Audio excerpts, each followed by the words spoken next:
Corporation ఎన్నికల నేపథ్యంలో TRS తమ అభ్యర్థుల పేర్లను ప్రకటించింది. మొత్తం 50 డివిజన్లకు గాను అభ్యర్థుల పేర్లు ఖరారయ్యాయి. దీనిలో అత్యధికంగా మహిళా అభ్యర్థులకు అవకాశం దక్కింది. ఇక ఖమ్మం ఎలక్షన్స్లో కూడా మహిళల హవా కొనసాగనుంది. ఈ రోజు నామినేషన్ల ప్రక్రియ చివరి రోజు కావడంతో వివిధ పార్టీల అభ్యర్థులతో ఖమ్మం కార్పొరేషన్ సందడిగా మారింది.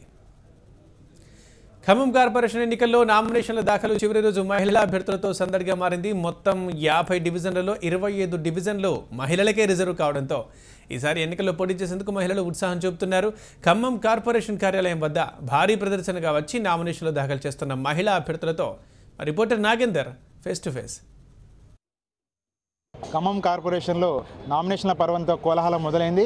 ఇక్కడ ఈసారి 50 డివిజన్లలో 25 డివిజన్ల పైగా మహిళలకు రిజర్వేషన్ వేయడంతో ఈసారి ప్రతి డివిజన్లను మహిళలు ఉత్సాహంగా నామినేషన్లు వేసేందుకు పోటీ పడేందుకు ఉత్సాహం చూపుతున్నారు. ప్రస్తుతం మనం ఖమ్మం కార్పొరేషన్ 23వ డివిజన్లో ఉన్నాం. ఇక్కడ నామినేషన్ వేసేందుకు వెళ్తున్న మహిళా అభ్యర్థి పొట్ల శశికళ మనతో ఉన్నారు.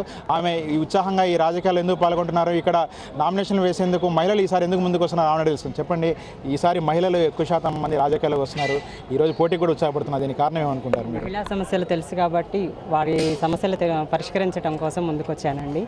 నాకు ఆల్రెడీ డివిజన్లో ప్రజలతో అందరితో మమేకమై ఉంటాను కాబట్టి ఇక్కడ వారందరూ కష్టసుఖాలు నాకు తెలుసు కాబట్టి వచ్చానండి రాజకీయాల్లోకి. మీరు పోటీ చేయడం వల్ల ప్రధానంగా మహిళలకు కానీ యువత కానీ ఎలాంటి ఉపయోగం కలుగుతుందని భావిస్తున్నారు? మీరు పోటీ చేయడం వల్ల ఉపయోగం ఏంటంటే నాకు ఈ వార్డులో ఉన్న సమస్యలు తెలుసు కాబట్టి డ్రైన్స్ కానీ, రోడ్స్ కానీ, వాటర్ పైప్ లైన్స్ కానీ, కరెంటులు కానీ అన్ని సమస్యలు తెలుసు కాబట్టి నేను నా కాలనీని డెవలప్ చేసుకోవాలన్న ఆలోచనతో వచ్చాను. మీరు మీ వార్డులో గెలిస్తే ఏం చేస్తారు? మహిళలకు కానీ, యువతకు కానీ, సాధారణ ప్రజలకు కానీ? పేద నిరుపేద మహిళలు ఉన్నారండి, వాళ్ళకి కావాల్సిన పింఛన్స్ కానీ, వాళ్ళకి కావాల్సిన ఇళ్ల పట్టాలు కానీ, 2 బెడ్రూమ్స్ ఫ్లాట్స్ కానీ, ఇల్లు కానీ వాళ్ళకి సమస్యలను పరిష్కరించడానికి ట్రై గవర్నమెంట్ నుంచి మన తుమ్మల నాగేశ్వరరావు గారి సమక్షంలో వీళ్ళ సమస్యలు పరిష్కరిస్తానని హామీ ఇస్తున్నాను. మొత్తం మీద ఈసారి చూస్తే ఖమ్మం కార్పొరేషన్లో మహిళల హవా కనిపిస్తూ ఉంది. 50 డివిజన్లు ఉంటే 25 డివిజన్ల పైగా మహిళలకు రిజర్వేషన్ కావడంతో, రిజర్వేషన్ ప్రక్రియ ఉండడంతో గత వార్డుల్లో కౌన్సిలర్గా పోటీ చేసిన పురుషులు వాళ్ళ భార్యలను కానీ ఇతర బంధువులను కానీ ఇక్కడ రంగులు నింపుతున్నారు. ఈసారి 25 డివిజన్లలో కూడా మహిళలు భారీ సంఖ్యలో నామినేషన్లు వేసేందుకు తరలి వస్తున్నారు.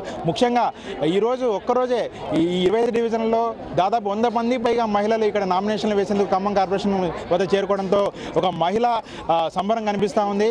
మహిళలు అన్ని రంగాల్లో రాణిస్తున్న మాదిరిగానే రాజకీయాల్లో రాణించాలని కూడా ఇక్కడ అందరూ భావిస్తున్నారు. మరొకవైపు ఖమ్మం కార్పొరేషన్లో మహిళా రిజర్వేషన్ ప్రభావం రానున్న రోజుల్లో ఖమ్మం రాజకీయాలకు కూడా కనిపించే అవకాశం కనిపిస్తూ ఉంది. కెమెరా యాకూబ్తో నాగేందర్, HM TV, ఖమ్మం.